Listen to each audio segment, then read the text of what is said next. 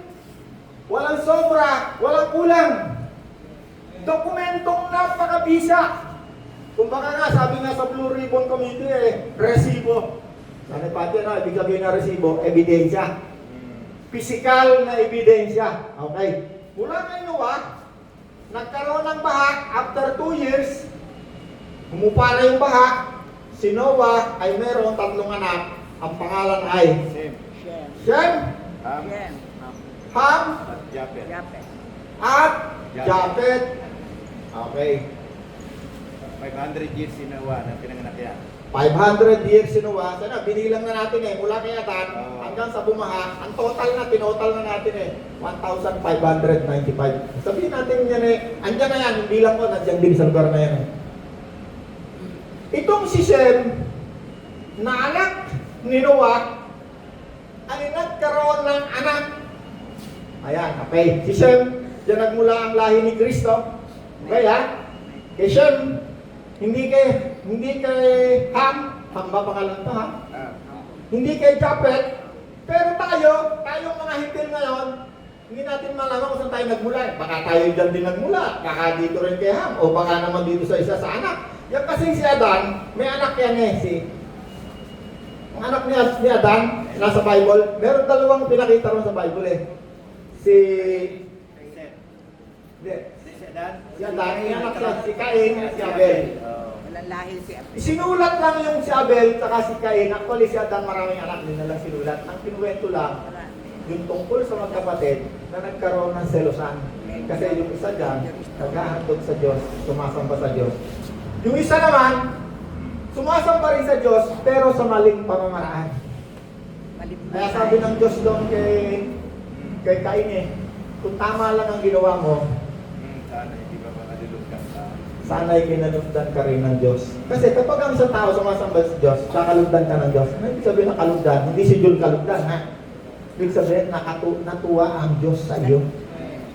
Yan ang dahilan bakit tayo nilikha ng Diyos, tayo'y sumasamba sa Diyos. Umaawit tayo sa Diyos, sumasamba. At marami pang uri ang pagsamba.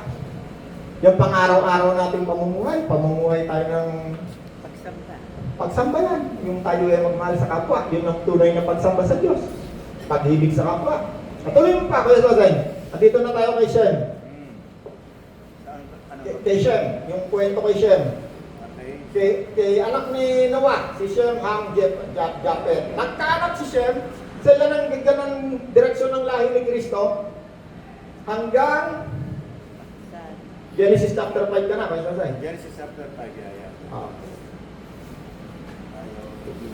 Mula kay Noah, nagkaroon ng baha. Si Noah na may 500 na nang maging anak niya, si Sem, Ham, at Japet. Okay?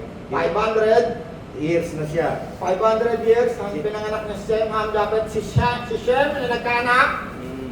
Sino naging anak? Bagdad si Bulo. Sige, tuloy mo lang yan. Nandiyan, nakarecord dyan Tuloy mo lang yun. Tuloy mo lang. Doon pa rin yan. Hanggang makarating yan kaya Diretso mo yan. Hanggang makarating kay Haring David yan Lahi ni Shem. Ay, doon sa ano na yun. Genesis. Sa kabila na yun, sa kabila. Sa... Tawag pa na doon, dispensation. Genesis chapter 5. 1 to 32 yun, Kuya Sosay. Okay. Pero pag detalye, sa unang kronika, nakadetalye yan. Detalye, walang lampas, walang kulang. Dito hanggang 32 na. Sige, Kuya Sosay. Hanggang 32, ano yung lampas doon hanggang kay Noah? Si Noah na 500 years nang pinanganak niya si Sem, Alright? Ham, at Japet. Alright? Tapos nang sumakay siya sa daong, 600 years siya. Alright? Ayun. Meron pa? Wala na, no? Wala na. At sa kabila, sa 6, parang tumuloy yan sa 6 Lahi ni Shem. Wala? Wala rito sa 6. Sa kronika. Sa kronika na yan, nakalagay na. Hindi, teka muna. Sa ano muna? Sa Mateo. Mateo, Mateo 1. 1. Lahi ni Jesus. Babalik natin, magsasalubong yan Salusalubong. Ito. Walang sobra, walang kulang. Makikita mo akmang-akma. Ito dito, nakasulat. Pati pangalan ng mga tao, ilang taon na buhay, ilang taon pinanganak, ilang taon... Sige, Kuya Sosay, Mateo chapter 1. Nanganak at Chapter namatay. 1. Ito ang talaan ng mga ninuno ni Yeso Cristo. Hold! Na- Talaan ng ninuno ni Jesucristo Mula sa angkan ni David na mula naman sa lahi ni Abraham. mula sa angkan ni David na mula sa lahi ni Abraham. Okay? Yan, yun. Sige pa? Si Abraham naging ama ni Isaac, si Isaac naman naging ama ni Jacob. Si Abraham, ang anak niya ay si Isaac, si Jacob. Oo, at anak naman ni Jacob si Juda. Sige pa, tuloy mo pa. At si Tuloy, Pares tuloy. naman ang anak ni Juda. Okay? At anak naman ni Pares ay si Aram. Ang Sige. anak naman ni Aram si Abinadab. Tapos naging anak si Naason. Tapos si Salmon. Tapos si Boaz. Tapos si Obed. Tapos si Haring David, si Jesse na ama ni Haring David. Okay? Yan, mula naman sa kay David, si Solomon, tapos si Roboam, si Abiyas, Haring Asa, Jehoshaphat, Joram, Osias, Mga hari yan, may nabanggit ko na yan. Akas, Hezekias, Okay. Manases, Amos, Josias, and Jeconias. Okay. Pagkatapos, napatapos Okay, Jeconias, yan yung pinakahuling hari. Pagkatapos ng huling hari, napatapos na sa sa Babylonia. Nabiyag sila ng imperyo Huling ng hari, kay Babylonia. Kunaya. Hanggang, sige tuloy mo pa. Hanggang sa dumating. Hanggang sa pagkabiyag sa Babylonia hanggang kay Kristo. Hanggang dumating si Kristo. Yan na, kompleto na yung bilang natin ha. Hanggang dumating si Kristo. Andyan na yung Yeah. before Christ, sumunod na taon, after death ni Christ, after Christ entered the earth. Hanggang sa dumating na si Kristo. Okay, 00, yan nag-umpisa yung 2026, 00. So naman papunta kay Adan, pabalik naman ang bilang yan. Dito naman, kaya Dan. Okay, kay Adan, di na, okay na kay Adan, nakarating na tayo kay Noah. Ito namang ang wala na lang, si Noah hanggang kay Abraham. Nandun yan, makikita natin sa Talaan ng Lucas. Ando, ng pagkakumpleto. Unang Kronika 1 to 4. Unang Kronika, Kuya Sonay. Yeah, ito. 1 to 4. Teka, ano ba yung hinahanap natin mula kay bumaha si Shem? Genesis 11. Sa Genesis 11. Genesis 11, andyan naman yung talaan ng magmula kay Talaan Noah ni Shem. hanggang papunta. Mula kay Noah hanggang papunta kay Abraham. Oo, yan. 11. Ito ka, ito. Sige. Ito kasi isa ng mga Kasi lahi. ito, hindi natin nababasa ito eh. Mula kay Noah, Ito ayan. kasi isa ng mga lahi na nagmula kay Sem na anak to ni Noah. Okay. 2 taon makalipas ang base si Sem ay nagkaanak ng isang Wait. lalaki. Si Noah, nagkanap ng ang apat na Tatlo. si Shem, Si Sem, si Ham at saka si si Japet. Ham, at saka si Japet. So tumuloy naman to sa lahi ni Shem. Si Shem. Okay. Kasi dito Mula kay Noah, nagkanak siya si Shem. Si Shem, nagkanak ng Arpaksad ang pangalan. Arpaksad. Oo. Okay. 100 taon siya noon. Alright. Nabuhay pa siya ng 500 taon at nagkaroon ng ibang anak. Okay. Naging anak ni Arpaksad, ng 33 taon siya si Sheila. Ulit. Yun. Ulit. Sige ka daw. Kukunin ko na listahan ko ha. Habang pag nagbabasa ako ng Bible, curious lang ako, nagbabasa ako, nabubuho ko yung taon eh. Yeah. Total ko na lang para hindi na mahirapan si Kuya Jose, mahaba yun eh. Ang total niyan, mula doon magmula dito kay Shem hanggang kay Abraham, ang total ay 390 years. Kasi nakalagay din parang katulad rin dito eh. Kung ilang taon yata, gano'n. Dito naman, 300 to 195. Mula dito naman, ang total niyan, 390 taon. Years. Kaya papunta naman tayo dyan sa kapanganakan ni Kristo. Mabuo na tayo ha, Adan, hanggang kay Noah. Noah. Nakadetalye dyan, ilang taon, sino ang tatay. Mula kay Noah, papunta kay Abraham, nakadetalye din. Sino ang tatay, ilang taon. Tama. 390, dito sa kabila, 1,005. Mula dito naman kay Abraham, papunta kay Haring David, nakadetalye rin eh. Yung binasa mo kanina. Mula kay Haring David, hanggang sa mga maging hari, hanggang sa mabiyag sa Babylonia, mula naman sa pagkabiyag sa Babylonia, hanggang makarating dito sa pagsilang ni Kristo, meron din yung detalye sino yung mga ama-ama. Yun yung binasa kanina ni Jose. Tama? Yeah. Okay? Buo na tayo? Alam na natin kung ilang taon? Yes. Okay. Kasi mahaba. Sige, tuloy mo pa kayo sa para at least mabasa na. Bilisan mo lang. Diyan, tinotal mo na, senior cut ko eh. So, nabuhay, sa dito tayo, no? Si Arpaksad ay 35 taon, nagkaanak siya ng lalaki, na si Sheila. Nabuhay pa siya ng 403 taon, nagkaroon ng iba pang anak. 30 taon na noon si Sheila na maging anak na si Heber. Nabuhay pa siya ng 403 si Heber. At naging anak ni Heber si Peleg. Nabuhay pa siya ng 430 taon, nagkaroon ng ibang mga anak. At naging anak ni Peleg si Reu. Sige, bilis. Naging anak ni Reu si Serug. At naging anak ni Serug si Nahor.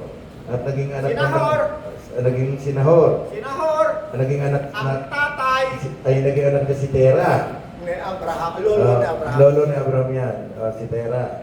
Tapos naging anak ni Tera si Abraham, si Nahor at si Haran. Naging anak naman ni Abraham si Sam. Naging anak ni Abraham. Iba na si Abraham to. Si Isaac na yung naging anak. Si Nahor, na lolo ni Abraham, mayroon siyang 3 Tama. Sino-sino yung anak niya? Yung anak ni Nahor? Si Abraham, Nahor at Haran. Abraham? Si Nahor, Nahor at Si Nahor? Haran. Si Haran. Tatay ni Haran. Okay. Si Nahor at saka si Haran, kapatid ni Abraham. Yeah, Ang tatay ni Abraham ay si Nahor din. Nahor din ang pangalan. Mm. Itong si Nahor, actually ang tinawag ng Diyos, hindi si Abraham muna, si Nahor. Nung si Nahor ay papunta na doon sa lupang pangako, dumating siya doon sa lugar na tinawag niyang Haran. Kasi doon sa lugar na iyon, pinangalan niya yung anak niya na natupa ng ahas namatay. Namatay. Nung siya namatay, ayaw na niyang sumunod sa Diyos. Kaya tinawag ng Diyos si Abraham. Abraham, sumunod ka sa akin. Alam niyo ba, maraming mga Kristiyano kapag nakaranas ng hindi paborable sa kanilang buhay, yung pananampalataya nila nag-i-stagnant. Ayaw na nilang sumunod sa Diyos. Tera pala ang pangalan nila. Tera. Pangalan ng tatay niya? Tatay nila, Tera. Tera. Si Tera ang kanyang lolo. Tatay. Tatay. Ang mga kapatid niya ay si Nahor At saka Haran. at si Haran. Yung si Haran, Tatay nila. yun yung namatay. Oo, Kaya yung lugar na yun, pinangalan niya Yeah. sa lahat sa Haran. At dahil doon sa pangyayaring yun, ayaw na niyang sumunod sa Diyos. Although may pananampalataya pa rin siguro sa Diyos, pero hindi favorable yung nangyari. Palabasin ka, maganda ang Babylon. Hindi niya maunawaan. Alam niyo ba, kahapon nagbabasa ako ng Bible eh. Sabi ng Panginoong Yesus, ang sakit na ito'y magdudulot ng kaluwalhatian sa Diyos. Hindi lahat ng sakit ay tutungo sa kamatayan, Yeah. kundi ang sakit na ito'y magdudulot ng kaluwalhatian. Alam mo niyo ang buhay ng tao, na tayo mga Kristiyano, ako, pinukwento ko nga kanina eh. 15 years o 20 years, lumalakad ako sa apoy eh. Sa ibabaw ng dagat, hindi ko alam kung kailan ako lulubog o malulunod eh. Mungutang ako sa Bombay para lang mabuhay. Para makapagpasweldo sa mga tao. Ang problema ko, sa Damakmak, ito nga lang lugar na to. Hindi ko alam kung kailan ako palalayasin dito eh. Nagtitinda ako, hindi ko alam kung sino may-ari eh. Biglang dumating may-ari, Parolan! Dumating yung may-ari dito, hindi ko alam siya pala may-ari. Ano? Lang paggawa ka ng paggawa eh. Ako naman, dahil ako'y naniniwala sa pangako sa akin ng Diyos ng kasaganaan, ako'y kanyang iingatan, ako'y kanyang pagpapalain. Sabi ng Panginoon, sumunod ka sa akin. Katulad ng tawag ng Diyos kay Abraham. Sumunod ka sa akin, sabi ng Diyos kay Abraham, gagawin kita isang makapangyarihang bansa. Ang lahat ng magpapala sa iyo, pagpapalain ko rin. At ang magiging kaaway mo susumpa sa iyo, susumpain ko rin. Marami sa atin mga Kristiyano, pag nakaranas na ng hindi paborable sa buhay nyo, hindi nyo maunawaan, marami sa atin nagdududa na sa Panginoon. Marami sa atin ayaw nang sumunod sa Panginoon. Yes. Katulad ng tatay ni Abraham. Tera. Tera. Si Tera. Kaya tinawag ng Diyos si Abraham. Okay, nabilang na natin mula kay Abraham, nagkaanak siya, si Isaac. Nakalagay dyan ilang taon nung pinanganak ni Abraham si Isaac? Parang 75 eh, o kung ilan.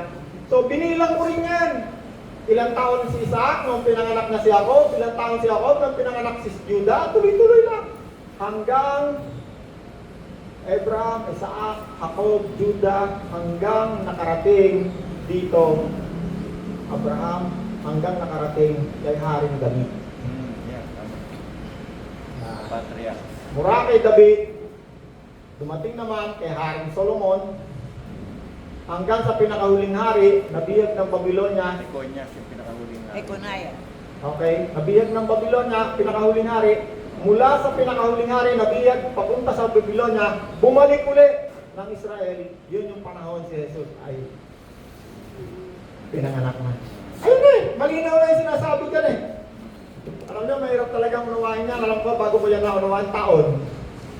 Yan tinuturo ko siya. Kasi hindi mo, kailangan mabasa mo yung Bible para makita mo yan eh. Yan tinuturo ko sa inyo na yan. Siguro, hindi lamang taon bago ko na naduktong-duktong. Yeah. Sa isang basa mo ng Bible, hindi mo na mababasa ang Bible sa isang upuan eh.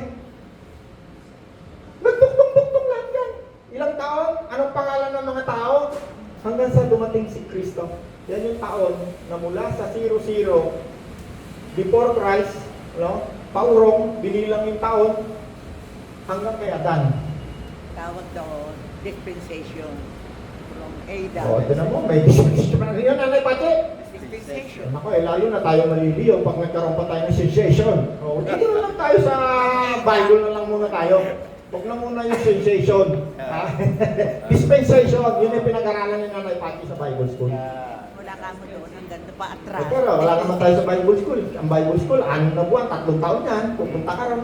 At yung ituturo sa iyo sa Bible School, Hindi ako minsan pagka nanggaling. nasa Bible, lilihis pa yan sa doktrina nila. Doktrina pa rin Hindi ako nila nanggaling masusunod sa yan. mga eskwelahan. Sa Okay, Bible lang. si Nanay Pati, paborito ko yan. Kumbaga sa ako yung nagluluto, si Nanay Pati, dahil marunong din magluto yan, maya-maya kukuha yan ng rekado, ihahagi sa kawali ko yan. Pampasarap.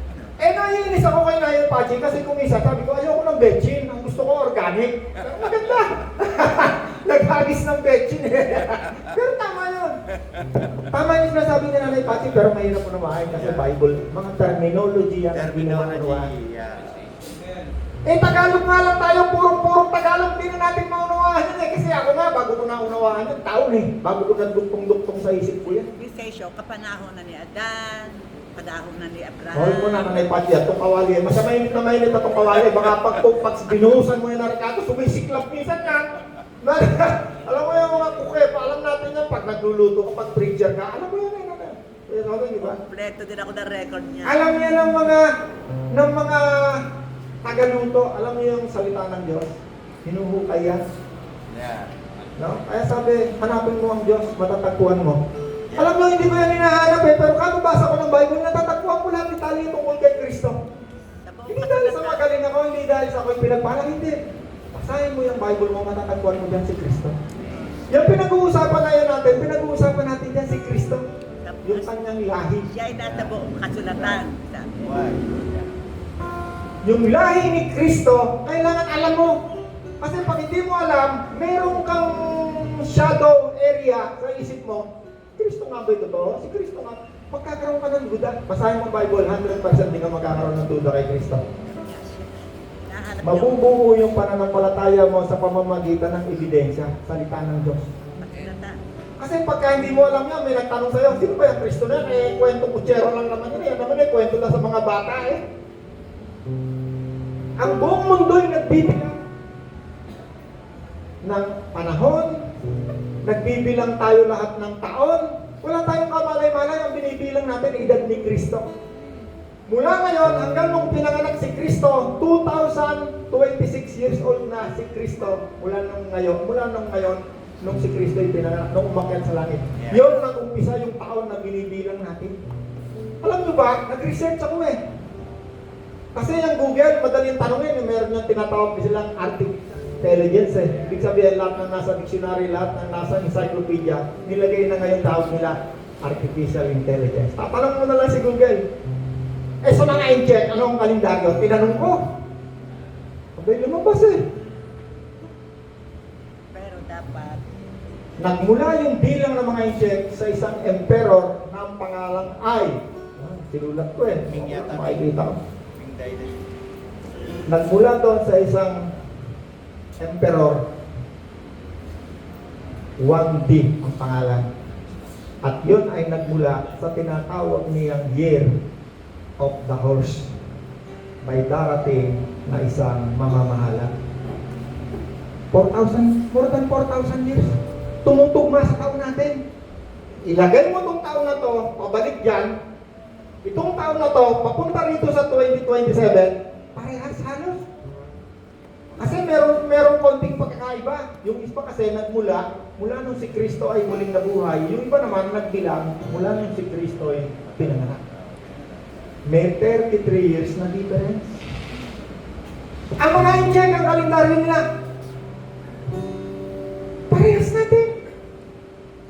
Kaya nga lamang, ang darating na mamamahala sa daigdig na ito ay Antikristo na binibilang nila. Kasi bago dumating si Kristo, kasi ang Diablo, ang yan eh, lagi yung unahan niya ang Panginoon eh. Lagi yan, ako ang Kristo. No? Kita nyo ngayon, meron mga nangangaral. Ako si Kristo, dumating na ako. Darating ang panahon, I believe, 2026 ngayon, ilang taon na lang, bababa ang ating Kristo. Ang panahon natin ay In our lifetime, I believe. Kung mali man ako, baka may diferensya. Hindi naman ako mahilig magaganyan eh. Pero dahil nagbabasa ako ng Bible, nakikita ko to. Kahit ayaw kong makita, nakikita ko. Ang Espiritu Santo, ang isa sa ituturo niya sa iyo, ang mangyayari sa inaharap. Bago dumating si Kristo, merong isang magkukumari, siya yung Kristo. Siya yung prinsipe ng kapayapaan. Pero hindi siya yun. Gagayahin muna niya si Kristo. Si Kristo ay mamamahala ng 1,000 taon. At yung 1,000 taon na yan, malapit na mag-umpisa. 2026, tingnan nyo. Napakabilis ng takbo ng panahon. Tayo 2030 na tayo eh. Kita nyo, nagkaroon ng pandemic, lockdown, walang makaalis. Kung wala kang ID, wala kang permit, di ka makakaalis ng bahay mo. Darating ang panahon, kahit yung trabaho, hindi tayo magkakatrabaho kung wala tayong bilang na ibibigay sa atin ng Kristo. Kung hindi mo tatanggapin yon, kailangan mong putulan ng ulo, patayin. Dahil pag hindi ka tumanggap ng number ng Antikristo, tuturing ka nilang number 1, isa kang rebelde. Number 2, isa kang terorista. Number 3, ikaw ay may virus na dala-dala. Hindi ka maaaring makabili. Hindi ka makakapasok sa bilihan. Hindi ka makakapasok sa isang bayan. Hindi ka makakapagbili, hindi ka rin makakabili. Pero lang, ano ba yan? Napakalayo na niyang sinasabi mo. Yan ang mangyayari. Yan ang sinasabi ng Espiritu ng Diyos sa atin ngayon! Nang sa pag yan ay dumating na maniwala tayo na ang salita ng Diyos totoo. Bakit kailangan sabihin? Eh, ang Panginoon nga bago siya umakyat sa langit sinabi niya itong mga mangyayari. Panginoon, bakit? Para maniwala kayo na ako yung Kristo. Ito ang mga mangyayari para maniwala tayong lahat na ang mangyayari ay under control ng Diyos. Yes. Right. Ilang nakaraan linggo bago magyera, meron dumating sa akin mensahe na kagimbal-gimbal na mensahe. Hindi kagimbal-gimbal, di ba? Pinakamalaking kagalakan narinig ko sa buhay ko. Katulad nung bago dumating yung pandemic, sabi ng Panginoon, nangarap ako, those who fear the Lord lack no good thing. English pa, first time ako na nang-init. Those who fear the Lord lack no good thing. Walang pa tayong trabaho. Pambanji, na dito ka na ba nung nag-pandemic? Nag-close lamang tayo yung 2 linggo na talagang hindi pwedeng sasara. 2 linggo lang. Lahat tayo, tuloy-tuloy yung trabaho natin. Lahat tayo, kumain tayo. Nakapagpakain pa tayo, nakapamigay tayo ng hindi man sa pagmayabang. Yung binibigay natin dito, nakapagbigay tayo sa mga simbahang maliliit na mga walang trabaho. Kung hindi ako nagkakamali, milyon. Libong sako ng bigas ang nabigay natin galing dito sa ating mga binibigay. Noong panahon na mayroong mga baha, may mga lindol kung saan sa mga trahedya, mga simbahan, nawasa, nakapagbibigay tayo. May mga hindi na makalabas ng ospital, mayroong patay, nakapagbibigay tayo. Bakit? Sabi ng Panginoon, pangako ng Panginoon, those who fear the Lord lack no good things. Amen. Hindi tayo magkukulang na anumang bagay para sa buhay natin. Tayo mabuhay. Amen. Amen! Amen. Hallelujah. Ikaw, Hari, hindi tayo nakatapos ha. Next week, tuloy pa na.